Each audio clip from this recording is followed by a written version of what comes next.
Bienvenue sur Top Invest, la chaîne des tops d'investissement. Ici, on parle essentiellement d'entreprises de qualité.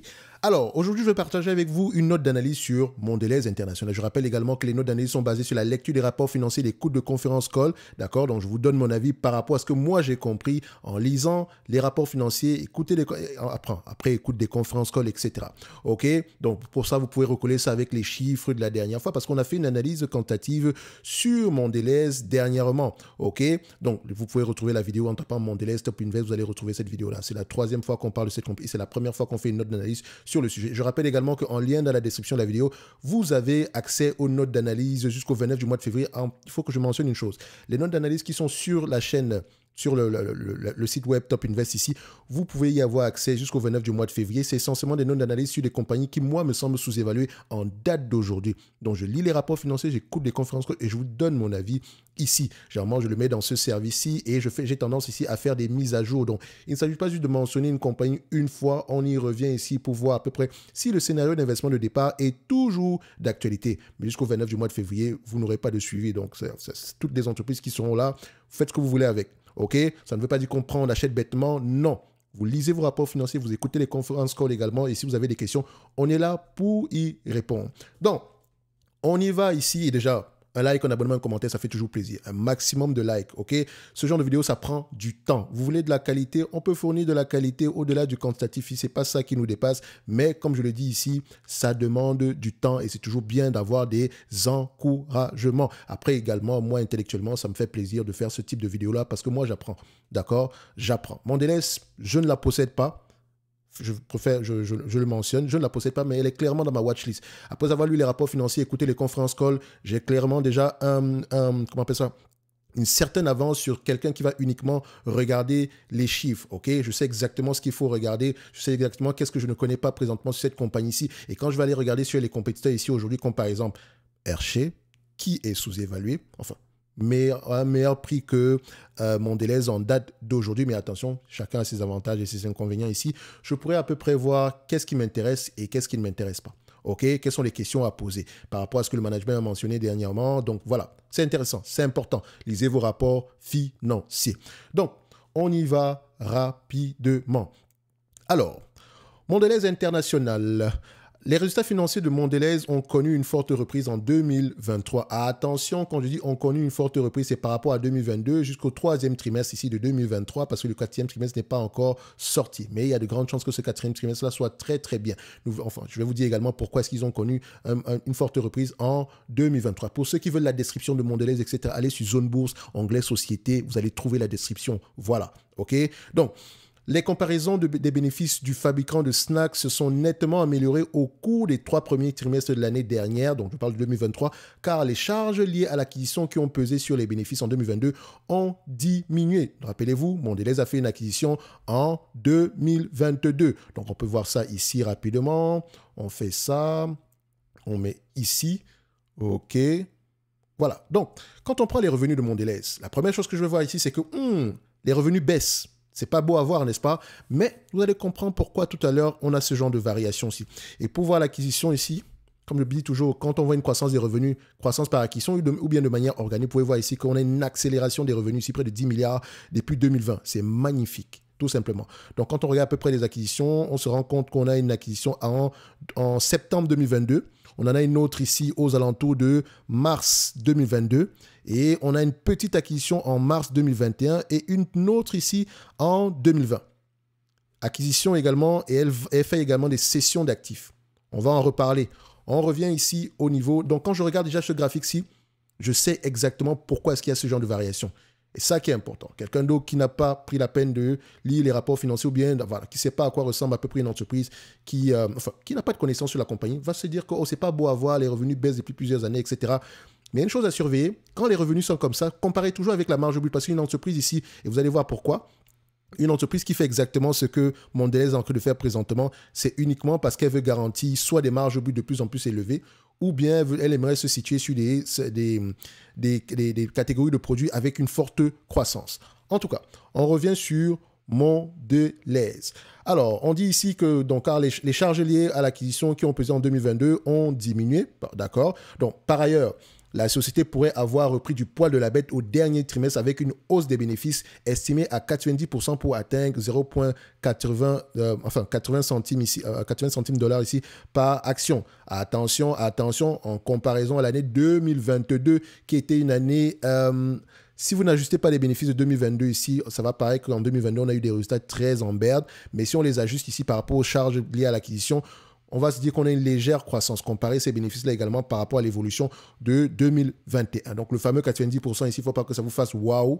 C'est léger, en fait, si on ajuste, si on prend les bénéfices nets ajustés de 2022. Mais on est toujours sur une certaine croissance et on aime ça. Donc, comme pour les trimestres précédents, les résultats devraient être tirés par la croissance, parce que c'est bien de dire que les résultats pourraient augmenter en 2023, mais pourquoi ?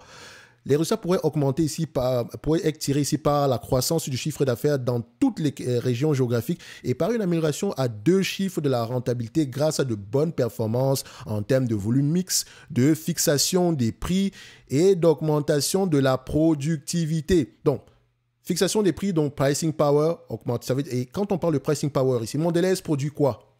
Snack. Donc, les snacks, qu'est-ce qui est inclus dans les snacks ici ? Bon, vous pouvez voir ici, prenons juste la partie chocolat, d'accord ? Sur la partie chocolat ici, donc je pense que le chocolat, c'est la confiserie, d'accord ? Donc, sur la partie chocolat ici, quelle est la matière première du chocolat ? Le cacao, n'est-ce pas ? Le prix du cacao, qu'est-ce qui s'est passé ces derniers mois ? Augmentation du prix du cacao. J'ai vu ici, certaines personnes ont dit, non, mais Mondelez, si le prix du cacao continue à augmenter, ça va faire du mal au business. Mais elle peut augmenter les prix également. Il y a plusieurs façons d'augmenter les prix. On peut réduire la contenance du produit en laissant le prix au même niveau. Par exemple, un produit qui était à 100 grammes, on le laisse, un produit qui était à 100 grammes qu'on vendait à 1 euro, on va vendre le même produit en date d'aujourd'hui, mais qui aura plutôt 80 grammes, mais toujours à 1 euro. Vous allez vous dire ici que le prix n'a pas changé, mais non, le prix a changé parce que si vous prenez ici le prix au gramme, d'accord, vous allez vous rendre compte qu'on a une nette amélioration, ok ? Donc, on peut également augmenter le prix. Donc, au lieu d'avoir le même produit de 100 grammes ici, on va peut-être le vendre aujourd'hui à 1,50 € au lieu de le vendre à 1 euro. Donc, il y a plusieurs façons d'augmenter les prix. Et quand on augmente le prix, il faut surveiller l'évolution des volumes. D'accord ?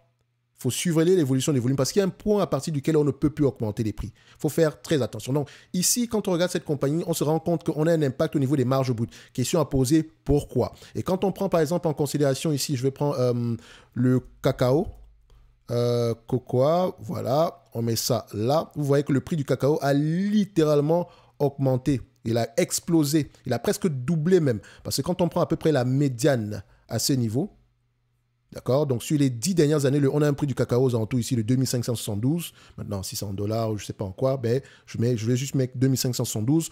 Aujourd'hui, on a un prix du cacao à 1200. Ça, ce n'est pas tenable jusqu'à la fin des temps. D'accord, il faut faire attention. S'il y a des raisons ici qui poussent le prix du cacao à un niveau assez élevé en date d'aujourd'hui. Et ces raisons-là ne seront peut-être pas les mêmes demain. OK?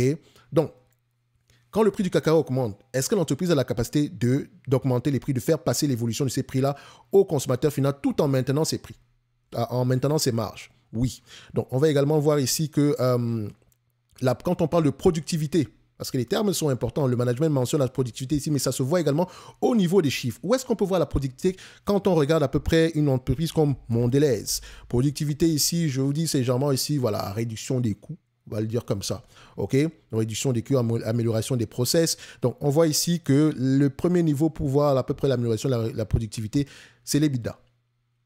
Regardez à peu près, est-ce qu'il arrive à se maintenir, ok? Et vous pouvez également regarder l'EBIT, d'accord?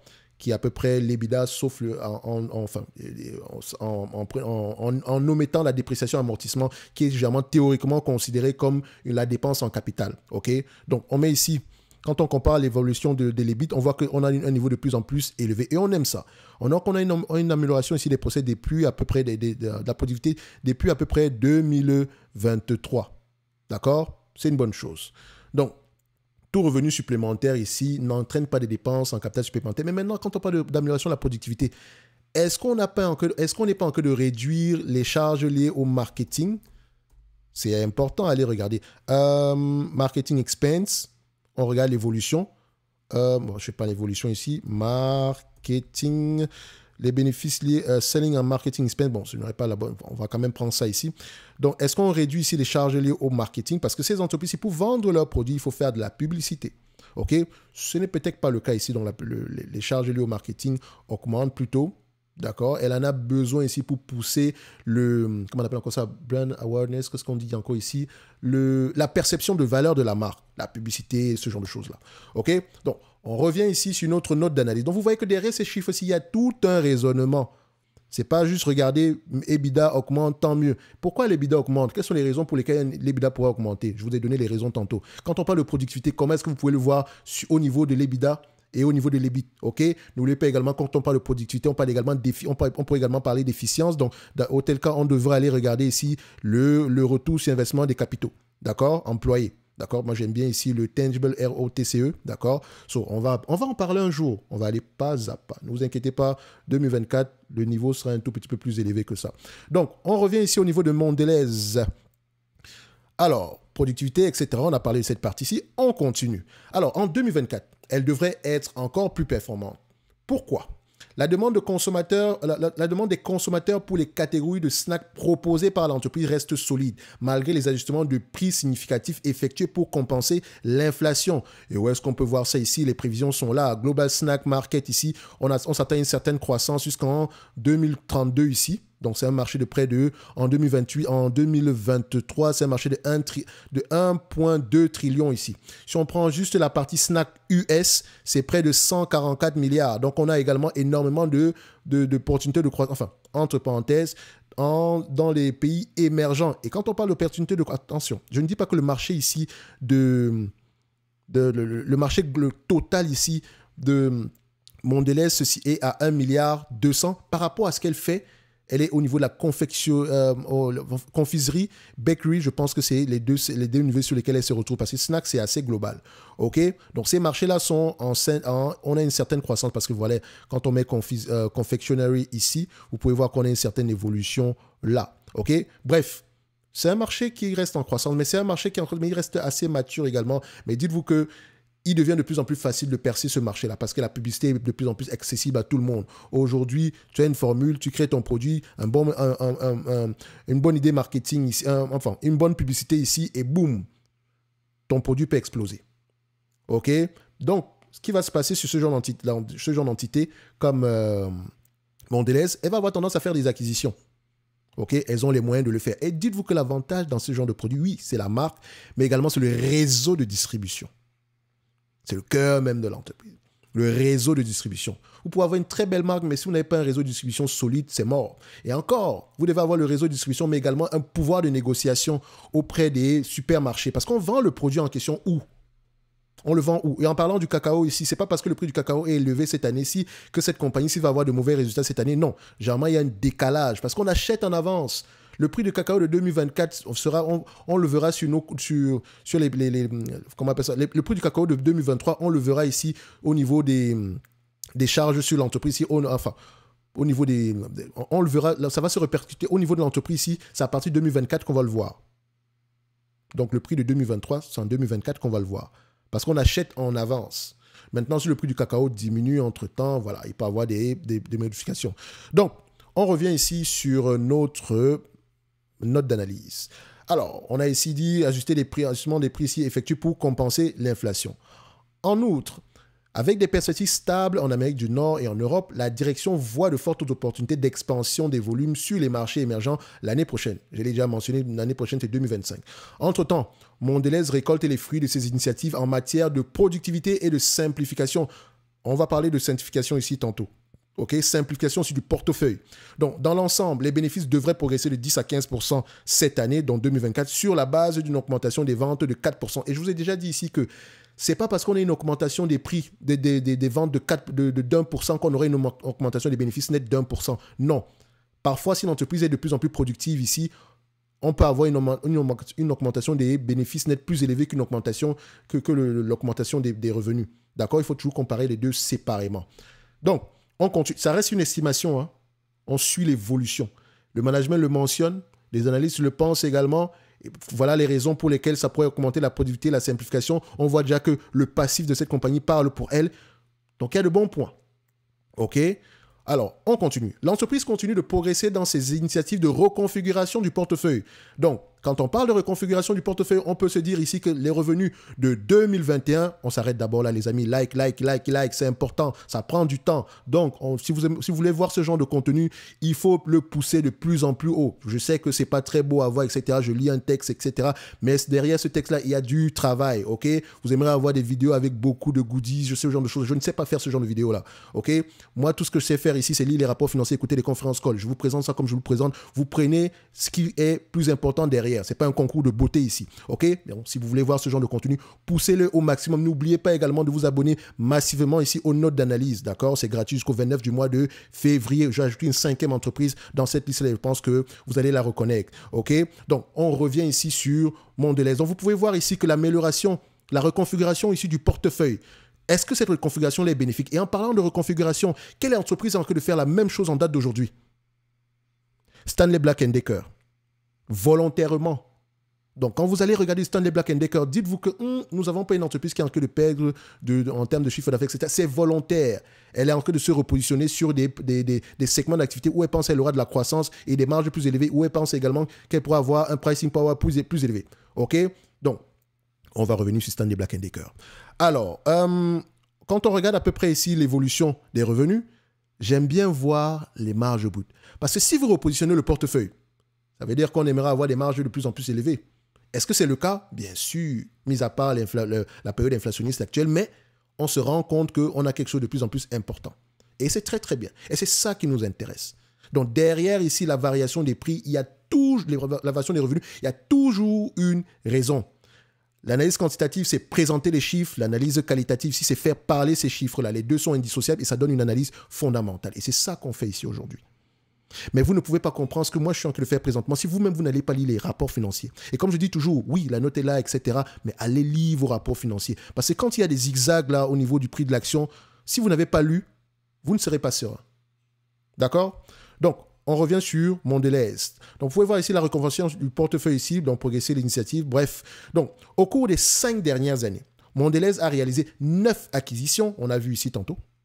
9 acquisitions visant à renforcer ses positions dans les catégories du chocolat, des biscuits et des snacks cuits au four. Donc ici, les amuse-gueules. Donc, la direction estime que ces segments offrent les meilleures perspectives de croissance et de rentabilité et elle prévoit que ces groupes généreront à terme 90% des ventes.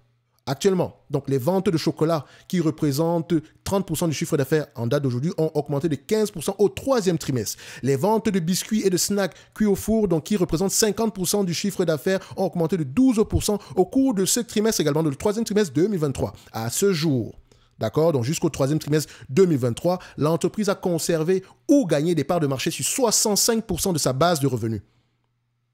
Allez vérifier. Ne me croyez pas sur parole. Allez vérifier. Donc, on continue ici. Plus récemment, elle a achevé la cession de son activité, de chewing-gum sur les marchés développés pour un montant de 1,4 milliard de dollars. Donc, ces marques-là ont été vendues. D'accord? Donc, il y a également actuellement ici au niveau du Portugal, ce n'est pas encore terminé. Mais bref, pour le moment, elle est en train de se départir de certains segments d'activité pour se reconcentrer sur d'autres. Et vous avez ces segments-là. C'est ça son cœur, c'est sa stratégie en date d'aujourd'hui.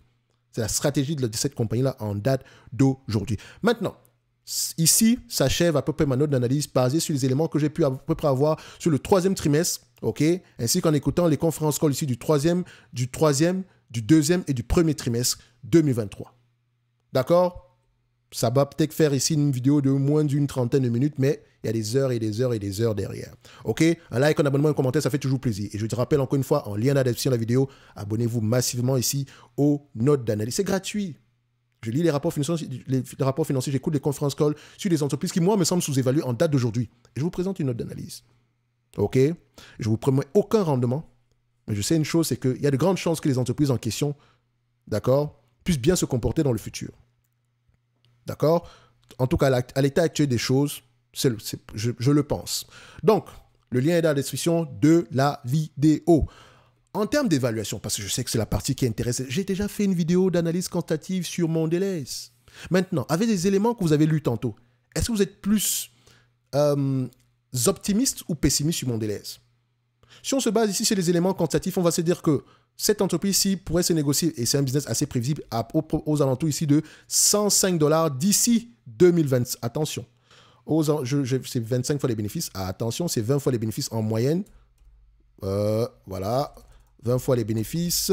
Ça donne quoi ici? Aux alentours de 20 fois les bénéfices ici, d'ici 2026, ça donne à peu près 84 $. Moins la dette nette en date d'aujourd'hui. D'accord? La dette nette ici, nous avons combien?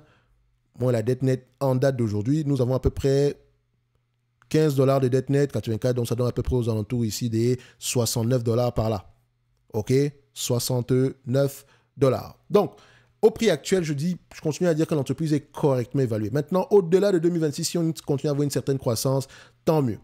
D'accord? Croissance, rachat d'actions, etc. Donc, pour moi ici, pour quelqu'un qui va acheter du Mondelez, il ne surpaye pas. On n'est pas à l'abri d'une grosse acquisition également ici. On n'est pas à l'abri ici de l'augmentation ici des prix. On n'est pas à l'abri également ici de l'augmentation ici des, comment on appelle ça, de l'amélioration ici de la productivité.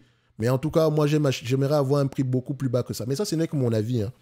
D'accord? Je me réserve le droit de me tromper. Et dans tous les cas de figure ici, je vous encourage massivement également à aller faire vos propres recherches. Donc, si on se base à peu près sur l'estimation des analystes, au-delà de 2026, on pourra atteindre les 5 $ ici d'ici 2028. Si on ne prend pas en considération la dette, ça sera à peu près aux alentours de 100 $ l'action. OK? Donc, au prix actuel, ça peut être intéressant d'aller regarder du Mondelez. Attention également. Elle distribue un dividende. Pour moi, le dividende, le max ici, c'est 5%. Aujourd'hui, c'est 2,33%. Est-ce que ça vaut la peine de dire ici qu'il y a de grandes chances que ce dividende va continuer à augmenter? La capacité, l'allocation du capital de ce business-ci est très, très bien. Donc, le management alloue très bien ce capital-là. Donc, ils ont les moyens de payer ce dividende. OK? Et vous pouvez voir une chose. Parfois, sur ce genre d'entité, pour remarquer qu'il y a un pricing power, regardez le current ratio. Ou bien le net working capital. Vous allez voir ici que le net working capital est négatif sur cette compagnie. C'est-à-dire que ça veut dire quoi? Qu'elle a la capacité de payer les fournisseurs ici en retard. Donc, on lui vend à crédit, elle transforme le produit, elle vend, après avoir vendu, elle rembourse l'argent. Vous voyez? Ça, c'est un avantage concurrentiel sur ce genre de business. Ce n'est pas toutes les entreprises qui peuvent le faire. Ce n'est pas toutes les entreprises qui peuvent le faire. Bref, on a trop bavardé ici aujourd'hui. Je vous laisse aller mûrir votre propre réflexion sur Mondelez International. Moi, je pense qu'elle est correctement évaluée. Ne vous inquiétez pas, elle ne fait pas partie des notes d'analyse que je vais proposer ici dans ce service-ci. OK? Donc, ça reste une entreprise somme toute correcte en date d'aujourd'hui. Celui qui l'a acheté aux alentours ici de 60, 50 $, ça veut dire qu'au prix actuel, on pourrait continuer à espérer plus que ça. Celui qui aimerait l'acheter ici pense que la seule raison pour laquelle je vais l'acheter ici, c'est que je prie pour que le marché ne prenne pas en considération la dette. Mais vu que je l'ai pris ici en considération, c'est pour ça que je dis qu'on a une entreprise qui est correctement évaluée au prix actuel. OK? C'est tout. En termes de dette nette sur EBITDA, ici, vous remarquez, ce n'est pas une entreprise, malgré les acquisitions qu'on a à faire ici, c'est une entreprise qui gère très, très bien sa dette. Du point de vue ratio, mais également, est-ce que du point de vue volume, c'est la même chose? On a à peu près un volume qui reste aux alentours ici des 18 milliards, en dessous des 20 milliards par là. En tout cas, un like, un abonnement, un commentaire, ça fait toujours plaisir. Pour cette vidéo-ci, j'espère au moins voir des likes aux alentours de 1% ici du nombre d'abonnés ou à peu près 120 likes. Si vous mettez 120 likes, poussez cette vidéo et ça m'encourage à faire la prochaine. Vous voulez les notes d'analyse? On peut en faire. Je ne vous dis pas que je vais vous faire des notes d'analyse sur les entreprises qui sont très, très sous-évaluées, etc. Ça, je le réserve uniquement dans le service Top Premium. D'accord? Vous avez les liens dans la description de la vidéo. Donc, dites-moi en commentaire, est-ce que vous avez du Mondelez? Qu'est-ce que vous pensez de Mondelez au prix actuel? Je sais que certains ont peur du cacao, etc. Ce n'est pas la première fois, ça ne sera pas la dernière fois. Le prix du cacao va redescendre sur terre. Sinon, les autres entités ici ces entreprises vont avoir tendance à augmenter les prix. C'est aussi simple que ça. Bref, on se donne rendez-vous sur la prochaine vidéo. D'ici là, portez-vous bien. Merci.